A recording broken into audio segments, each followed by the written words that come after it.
विदेश मंत्री जयशंकर सर किसी भी वेस्टर्न या यूरोपियन कंट्री में जाएं और वहां पर उनको आईना दिखाते हुए बोल्ड स्टेटमेंट पास न करें, ऐसा कैसे हो सकता है। हमारे विदेश मंत्री जयशंकर सर ने अगेन अमेरिका, यूरोप और वेस्टर्न कंट्रीज एंड इनके डबल स्टैंडर्ड्स को एक्सपोज किया है और पाकिस्तान के ऊपर उनको वार्निंग दी है। जयशंकर सर ने एग्जैक्टली क्या बोला है, उससे पहले बात करते हैं भारत, अमेरिका और पाकिस्तान के बारे में, क्योंकि तीनों देशों को लेकर कई सारी इंपॉर्टेंट और छोटी छोटी अपडेट्स सामने आ रही हैं, जिनके कारण जयशंकर सर की स्टेटमेंट भी सामने आई है। डोनाल्ड ट्रंप के प्रेसिडेंट बनने के ऊपर हम सब काफी खुशी मना रहे हैं। हर नए दिन के साथ अब ये खुशी निराशा में बदलती जा रही है। दरअसल हमें लगा था कि डोनाल्ड ट्रंप अपने पहले ही ट्रम्प की तरह आतंकवाद फैलाने के लिए पाकिस्तान को टाइट करेंगे, लेकिन सब कुछ उल्टा होता दिखाई दे रहा है। दरअसल 2 दिन के बाद 14 जून को American US army day celebrate किया जाना है। यानी इस साल का यूएस आर्मी डे इसलिए इम्पोर्टेंट है क्योंकि इस साल यूएस आर्मी डे का 250वां यानी कि 250वां एडिशन सेलिब्रेट होगा। इसके साथ ही 14 जून को अमेरिकन प्रेसिडेंट डोनाल्ड ट्रंप का 79th बर्थडे है। एंड आपको हैरानी होगी ये जानकर कि इस साल के आर्मी डे के लिए अमेरिका ने आर्मी के चीफ गेस्ट के रूप में ऊपर बुलाया है Pakistan army chief field marshal Asim Munir को। बिल्कुल ठीक सुना आपने, अमेरिका के 250वें आर्मी डे के ऊपर यूएस आर्मी के ट्रूप्स पाकिस्तान आर्मी के chief field marshal Asim Munir को सलामी देंगे, जो अभी कुछ ही हफ्तों पहले स्टेट से हिंदू धर्म के लोगों को टारगेट कर रहे थे। जनरल आसिम मुनीर अमेरिका में प्रेसिडेंट डोनाल्ड ट्रंप के साथ भी मीटिंग करने वाले हैं। निराशा की बात यह है कि पहलगाम हमले के बाद अमेरिका ने ये डिसाइड किया है कि वो अपने देश में पाकिस्तान आर्मी चीफ को बुलाकर इतना बड़ा प्रोटोकॉल देंगे। पाकिस्तान और अमेरिका का ब्रोमांस यहीं तक खत्म नहीं हो रहा है। दरअसल यूएस आर्मी की सेंट्रल कमांड के कमांडर जनरल माइकल कुरिला ने पिछले कल एक स्टेटमेंट पास की है, जिसमें उन्होंने कहा है कि काउंटर टेररिज्म वॉर में पाकिस्तान अमेरिका का फिनोमिनल पार्टनर है और पाकिस्तान आज भी आतंकवाद से लड़ाई में आतंकवाद को रोकने के लिए फाइट कर रहा है। भारत और पाकिस्तान के ऊपर जनरल माइकल कुरिला ने कहा है कि अमेरिका लिए भारत या पाकिस्तान इंपॉर्टेंट है, या दोनों में से किसी भी एक देश को चुनने के लिए बाइनरी स्विच नहीं होना चाहिए। नहीं है कि अगर आप एक देश के साथ रिलेशंस रखते हैं तो दूसरे के साथ नहीं रख सकते हैं। जनरल माइकल कुरिला ने कहा कि हमें भारत और पाकिस्तान दोनों के साथ ही टाइज रखने हैं। पाकिस्तान हमारे लिए इम्पोर्टेंट है, ऐसा नहीं होना चाहिए कि अगर भारत के साथ टाइज है तो आप पाकिस्तान के साथ रिलेशंस नहीं रख सकते हैं। हम दोनों देशों के साथ रिलेशनशिप्स को अलग अलग नजरिए से देखना चाहते हैं और दोनों के फायदे और पॉजिटिव्स देखना चाहिए। जनरल माइकल कुरिला ने कहा कि अफगानिस्तान में जो आज की डेट में आईसिस खुरासान आतंकी संगठन है, उसको कंटेन करने में पाकिस्तान हमारी काफी मदद कर रहा है। हमने जो इंटेलिजेंस प्रोवाइड किए उसके बेसिस के ऊपर पाकिस्तान ने आईसिस खुरासान के 5 हाई वैल्यू इंडिविजुअल्स को भी कैप्चर कर लिया है, जिसमें अमेरिका इंटरेस्टेड है। इसके साथ ही बात यहीं तक नहीं रुकती। पिछले कल अमेरिका ने भारत के कश्मीर मुद्दे के ऊपर भी टांग अड़ाने की कोशिश की है एंड इनडायरेक्टली बोला है कि डोनाल्ड ट्रंप का अगर मन हुआ तो वो कश्मीर मुद्दे के ऊपर भी मीडिएशन कर सकते हैं। यूएस स्टेट डिपार्टमेंट की स्पोक्सपर्सन से जब कश्मीर मुद्दे के ऊपर सवाल किया गया और पूछा गया कि क्या डोनाल्ड ट्रंप कश्मीर मुद्दे को सॉल्व करवाने के लिए कुछ करेंगे, तो इसके जवाब में डोनाल्ड ट्रंप एडमिनिस्ट्रेशन की स्पोक्सपर्सन ने कहा कि डोनाल्ड ट्रंप ये जो मेडिएशन वगैरह करते हैं एंड इस तरह के स्टेप्स उठाते हैं, वो अलग अलग देशों के बीच जनरेशनल लेवल के डिफरेंसेस, जनरेशनल वॉर्स और पीढ़ियों के मतभेद दूर करने के लिए होते हैं। कश्मीर के बारे में डोनाल्ड ट्रंप के माइंड में क्या चल रहा है मैं उसके ऊपर नहीं बोल सकती हूँ, लेकिन ये काफ़ी एक्साइटिंग टाइम चल रहा है कि हम भारत पाकिस्तान कॉन्फ्लिक्ट में उस पॉइंट के ऊपर आ सकते हैं।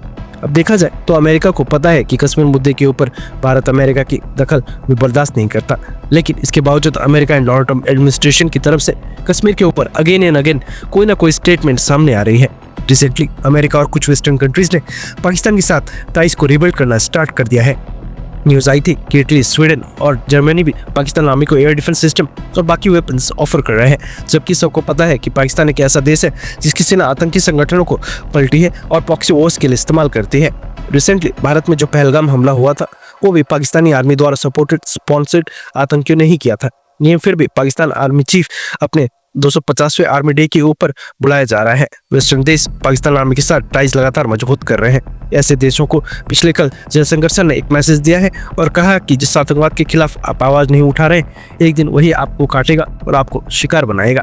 जयशंकर सर ने कहा कि मैं आपको एक बार फिर से याद दिला दूं कि ओसामा बिन लादेन नाम का एक व्यक्ति था जो सालों तो पाकिस्तान की सेना के पास एक टाउन में रहता था, पाकिस्तान आर्मी की मिलिट्री इंस्टीट्यूशन के ठीक बाहर। मैं पूरी दुनिया को बता दूं कि ये बस भारत पाकिस्तान का मसला नहीं है, ये आतंकवाद के बारे में है और यही आतंकवाद अंत में आपको भी हर्ट करेगा, यानी कि आपको भी अपना शिकार बनाएगा, आपको भी निशाना बनाएगा। रशिया यूक्रेन वॉर के ऊपर भारत के न्यूट्रल स्टैंड के ऊपर जब जयशंकर सर से सवाल किया गया तो उसके जवाब में वेस्टर्न कंट्रीज के दोगलेपन का ऊपर जयशंकर सर ने कहा कि हर एक देश की अपनी हिस्ट्री है, अपना इतिहास, अपने एक्सपीरियंस और अपने इंटरेस्ट को कंसीडर किया जाता है। हमारी शिकायत तो सबसे पुरानी है। भारत की आज़ादी के कुछ ही महीने बाद ही हमारे बॉर्डर्स को पाकिस्तान ने कश्मीर में इन्वेडर्स भेजकर वायलेट किया था। एंड उस समय जिन देशों ने पाकिस्तान की हरकत को सपोर्ट किया था वो वेस्टर्न देश ही थे। अगर वही देश जो उस समय अपने आप को बचाते थे या फिर इग्नोर करके साइड के ऊपर हो गए थे, आज इंटरनेशनल प्रिंसिपल्स के ऊपर चर्चा करने की बात करते हैं। मुझे लगता है कि मैं पूरी तरह से जस्टिफाइड हूँ ऐसे देशों से ये कहने के लिए कि आप जरा अपना पास्ट देखें, अपना इतिहास देखें कि आपने क्या किया था और आपने कैसे कैसे काम किए थे। आगे कहा कि मैं सुन रहा हूँ कि यूरोप में आजकल स्ट्रैटेजिक ऑटोनॉमी जैसे शब्द इस्तेमाल किए जा रहे हैं। ये कभी भारत की वोकैबुलरी का हिस्सा हुआ करते थे। यानी यूरोप भी कई मुद्दों में अब अमेरिका से अलग अलग डिसीजन लेने लगा है। जयशंकर सर ने आगे कहा कि यूरोपियन यूनियन आज के ग्लोबल ऑर्डर में ये बहुत ही मेजर रोल प्ले कर चुका है और धीरे धीरे कि ऑटोनोमस प्लेयर भी बन रहा है। ऑटोनोमस का मतलब है कि अब यूरोपियन यूनियन अपने फैसले खुद ही लेने लगा है और अमेरिका के दबाव में आकर अपने डिसीजंस नहीं ले रहा और फ्रीडम के साथ काम कर रहा है। जयशंकर ने कहा कि इसी वजह से मैं यहाँ पर हूँ और यूरोप विजिट कर रहा हूँ ताकि इस मल्टीपोलर वर्ल्ड में हमारे रिलेशनशिप्स और भी गहरे हों और भारत और यूरोपियन यूनियन के देश और भी करीब आए। वैसे कई सारे लोग कमेंट करते हैं कि जयशंकर सर को इतना बोल्ड नहीं बोलना चाहिए, क्या पता सामने वाला देश नाराज हो जाए। आपको क्या लगता है कि क्या ऐसे स्टेटमेंट सही है या फिर गलत? वेस्टर्न कंट्रीज को एक्सपोज करने के ऊपर आपकी क्या राय है? क्योंकि आज से पहले भारत में ऐसा कोई भी देश मंत्री नहीं था जो वेस्टर्न कंट्रीज को इस तरह से एक्सपोज करता हो या फिर वेस्टर्न थिंक टैंक्स की बोलती बंद कर देता हो। कमेंट करके अपनी राय जरूर बताएं। नेक्स्ट अपडेट आ रही है एहसान फरामोश बांग्लादेश के कुछ घटिया और थर्ड क्लास लोगों के बारे में। रविंद्रनाथ टैगोर जी के बारे में तो आपको पता ही होगा, जिन्होंने भारत और बांग्लादेश को दोनों देशों के नेशनल एंथम को कंपोज किया था। रविंद्रनाथ टैगोर जी पहले नॉन यूरोपियन थे जिनको 1913 में लिटरेचर के लिए नोबेल प्राइज से सम्मानित किया गया था। बंगाली भाषा में novels, poetry, essays, dramas, song और ना जाने कितने तरीके से उन्होंने बंगाली भाषा को प्रमोट किया था। लेकिन बांग्लादेश के लोग धर्म के नाम के ऊपर इतने अंधे हो गए कि उनको रविंद्रनाथ टैगोर से भी नफरत हो गई है। ये जो सीसीटीवी फुटेज आपकी स्क्रीन के ऊपर है ये बांग्लादेश के जाहिल कौम की है। दरअसल बांग्लादेश से न्यूज निकल कर आ रही है कि कट्टरपंथी लोगों की भीड़ ने बांग्लादेश की सिराजगंज डिस्ट्रिक्ट में स्थित रविंद्रनाथ टैगोर जी की एंसेस्ट्रल हाउस को वैंडलाइज करके पूरी तरह से नष्ट कर दिया। रविंद्रनाथ टैगोर जी के इस पैतृक घर को म्यूजियम के रूप में इस्तेमाल किया जाता था, लेकिन पिछले कल कट्टरपंथी लोगों की भीड़ ने घर के कंपाउंड और प्रेमिसेस में घुसकर वहां पर तोड़फोड़ की, लूटपाट, काफी सारा सामान अपने साथ ले गए और वहां पर एक ऑडिटोरियम भी था जिसको निशाना बनाया गया। इसके साथ ही बांग्लादेश की कट्टरपंथी लोगों ने न सिर्फ रविंद्रनाथ टैगोर के खिलाफ नारेबाजी की, नारे तकबीर के नारे लगाए, बल्कि उनके द्वारा कंपोस्ट बांग्लादेश के नेशनल एंथम अमर सोनार बांग्ला को भी बदलने की मांग की। ये हाल है इन लोगों का। नेक्स्ट अपडेट आ रही है टर्की को लेकर। रेफरेंस के लिए आपकी स्क्रीन के ऊपर आर्टिकल का स्क्रीनशॉट है। दरअसल न्यूज निकल कर आ रही है कि टर्की और इंडोनेशिया के बीच टर्की के इंडिजिनियस कान फाइटर जेट्स की एक डील साइन हो गई है।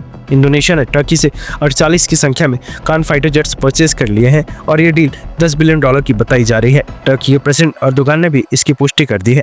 वैसे आपकी जानकारी के लिए बता दूं कि टर्की के पास भी अपना खुद का फाइटर जेट का इंजन नहीं है और वो भी भारत की तरह इंजन डेवलप कर रहा है। इसलिए ये जो कान फाइटर जेट का इंजन है वो टर्की अमेरिका की जनरल इलेक्ट्रिक कंपनी से परचेज करता है। अमेरिका कान फाइटर जेट्स के लिए टर्की को F110 GE129 इंजन सप्लाई करता है जो अमेरिका की F-15 और F-16 फाइटर जेट्स में भी इस्तेमाल होते हैं। वैसे इंजिन तो भारत की भी अपने तेजस के लिए अमेरिका से परचेज कर रहा है, वो भी सेम जनरल इलेक्ट्रिक कंपनी से ये परचेज हो रहे हैं। लेकिन ना सिर्फ तेजस फाइटर जेट की डेवलपमेंट लेट हुई है, अब प्रोडक्शन भी लेट हो रही है, जिसकी वजह से एक्सपोर्ट्स में भी काफ़ी प्रॉब्लम्स फेस करनी पड़ रही हैं। टर्की को तो अपना पहला फाइटर जेट का एक्सपोर्ट ऑर्डर मिल गया है। पाकिस्तान भारत से काफ़ी पहले ही से एक्सपोर्ट कर रहा था, अब देखना होगा कि ये भारत को कितना समय लगता है। नेक्स्ट अपडेट आ रही है भारत में इलेक्ट्रिक व्हीकल्स की सेल को लेकर। पाकिस्तान रेफरेंस के लिए आपकी स्क्रीन के ऊपर आर्टिकल का स्क्रीनशॉट है। दरअसल इतिहास में पहली बार भारत ने इलेक्ट्रिक व्हीकल्स की सेल में 4% की मार्क को क्रॉस किया है। Federation of automobile dealers association of India ने जानकारी दी है कि मई 2025 के महीने में भारत में टोटल जितने भी कार्स सेल हुई हैं उनमें 4% कार्स इलेक्ट्रिक वेरिएंट की थी। अप्रैल 2025 में 3.5% इलेक्ट्रिक कार्स थी और मई महीने में यह फिगर 4% को क्रॉस कर गया था। इसका मतलब है कि भारत में अगर 100 कार्स बिकती हैं तो उनमें से 4 कार्स इलेक्ट्रिक वेरिएंट की होती हैं। लास्ट ईयर ये परसेंटेज केवल 2.6% था। वैसे देखा जाए तो भारत इलेक्ट्रिक व्हीकल्स को एडॉप्ट करने में अभी भी काफ़ी पीछे है। चाइना की बात करें तो न्यू सेल्स में चाइना में 50% कार्स इलेक्ट्रिक व्हीकल्स होती हैं। भारत को खैर अभी काफी पीछे है, लेकिन इसमें लोगों से ज्यादा भारतीय सरकार और स्टेट गवर्नमेंट्स की गलती है, क्योंकि भारत के आम लोग इलेक्ट्रिक व्हीकल्स की ओर शिफ्ट भी हो जाए। लेकिन सेंट्रल और स्टेट गवर्नमेंट्स इलेक्ट्रिक व्हीकल्स के लिए चार्जिंग स्टेशन का इंफ्रास्ट्रक्चर खड़ा करने में अभी तक पूरी तरह से नाकाम साबित हुई है और बिल्कुल भी सीरियस नहीं लग रही। में भी सरकारों को पेट्रोल और डीजल से मिलने वाले टैक्सेस कम होने का खतरा नजर आ रहा है। आपको क्या लगता है कि क्या भारत में जो इलेक्ट्रिक व्हीकल्स की सेल तेजी से बढ़ रही है, इसलिए इसका जिम्मेदार कौन है, सेंट्रल या स्टेट गवर्नमेंट या फिर आम लोग? नीचे कमेंट करके अपनी राय जरूर बताएं। तब तक के लिए फिर मिलेंगे अगली वीडियो में। तब तक के लिए जय हिंद, जय भारत।